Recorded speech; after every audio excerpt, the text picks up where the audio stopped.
Hello, Juice World. Today is day 10, chronicling my 12-day juice fast. And I juiced up a storm today. I made 3 batches of juice.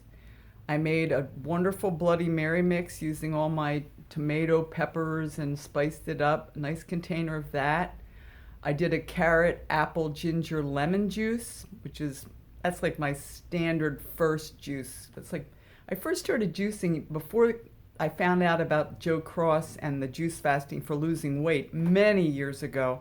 I had some friends in Philadelphia who one summer they went on a juicing craze, and it was with carrot juice. It was just carrot juice, and there was always kind of this story that would go around that if you just did carrot juice, your skin would turn orange. And I think I even heard a report that somebody's skin did turn orange. But I never juiced that much. But that's when I first got into juicing, and I understood how tasty juice was. Carrot juice, it's very sweet. And I realized that if you added spinach to carrot juice, and, I joke with my brother that if you drank carrot with spinach in it, spinach juice, that combination, you closed your eyes, it would taste like chocolate milk. And he agreed. He thought it tasted really good. And it is. It's a very nice, sweet taste. And there's something about it. I always knew it was very vibrant. There was some kind of a book on juicing back there. Maybe the first text on it was kind of older text.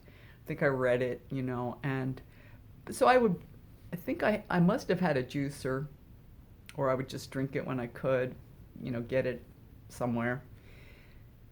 I must have had a juicer. I guess I did.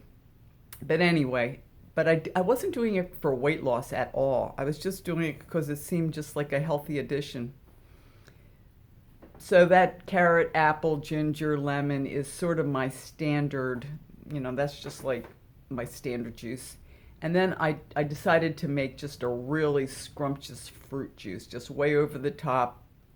I had pineapple, watermelon, cantaloupe, nectarines, and then I had 3 nice big juicy oranges that I have a nice orange juicer, and I just, juiced up a big thing of orange juice. There's nothing better than freshly squeezed orange juice.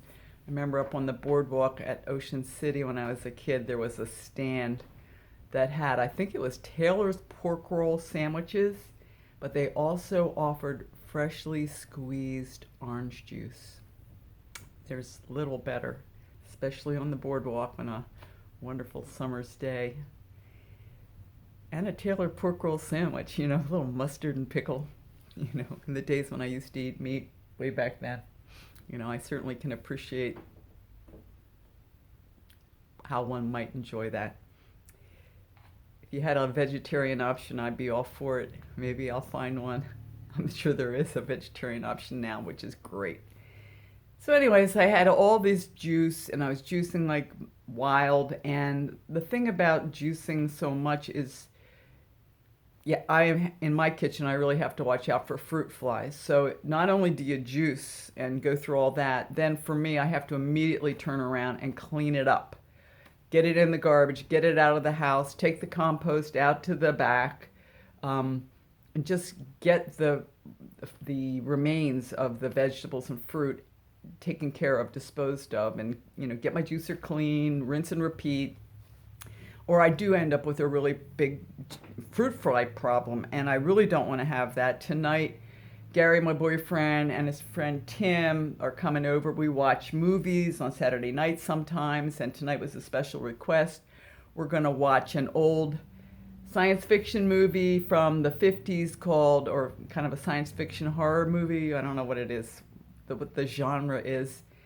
A bad movie called Earth versus the Spider. Actually, it looked kind of nice. It was that old black and white feel, So I didn't want to have fruit flies in the house with a guest, Tim. Gary doesn't like fruit flies either, but I remember I had Tim over. It was his birthday party, I think, and I had fruit flies that they just wouldn't stop. It was last year, and I wasn't even juicing then, I don't think. Especially, I think they were hanging around my for lemons when I would juice lemons, and I'm not the best housekeeper. But anyway, so this afternoon was just really a whole lot of juicing, and Today is day 10. I weighed in at the rec center was 121.4. I thought maybe I had lost more than that, but that's stable. I started out basically, the last accounting I had, when I write down my numbers, on a sheet of paper, and the last accounting was, I think, 100 and maybe 52, and then very quickly I got down to 148, so that must have been kind of a high point. But I was rolling in at 158 there for quite a long time. That was kind of my standard weight. So we're talking 158 to let's say 22, 6. That's like, what, 36 pounds of weight loss? That's a sizable change in a body. I'm probably going to lose from that 158 to 120, let's say, or 118. 40 pounds, and if you take that over, let's say 160, which I was at 160 at one point, that's like a quarter. I've lost a quarter of my body size, which I needed to lose. I mean, it wasn't doing me any good. I think many Americans could lose a quarter of their body size, and we wouldn't have all these knee operations we've got. Everybody's got to get their bionic knee and their bionic hip. Take a quarter of your weight size off and save yourself the trouble.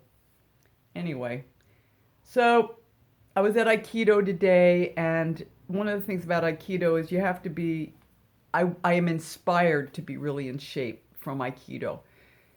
You have to have a lot of stamina, and you need to be strong. You need to be able to hop off the floor. One of the things I really was impressed by was the movie, I think it was Crouching Tiger, Hidden Dragon, when this woman was basically bouncing off the walls and running up roofs and jumping from one building to the next, and kind of superhuman skills, athletic skills, and that's, she's theoretically a martial artist, and I am studying martial arts.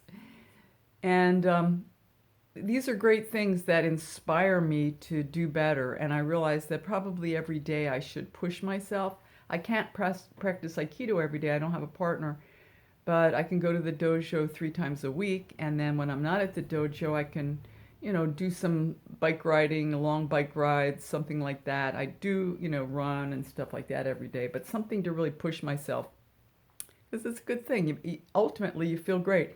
Other thing I did was my yoga today. That will help with the body shaping, getting the body back into shape, getting everything stretched. And yoga is great. If I have motivation to do yoga, that's a wonderful thing.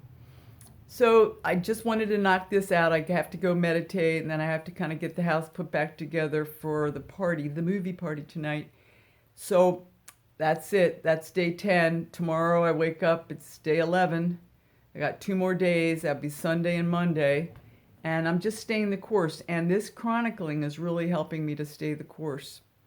Because when you state something out to the public, it reinforces what your initial intentions were, what your highest commitment to yourself is, and your highest intentions for yourself, your aspirations, what you want to do.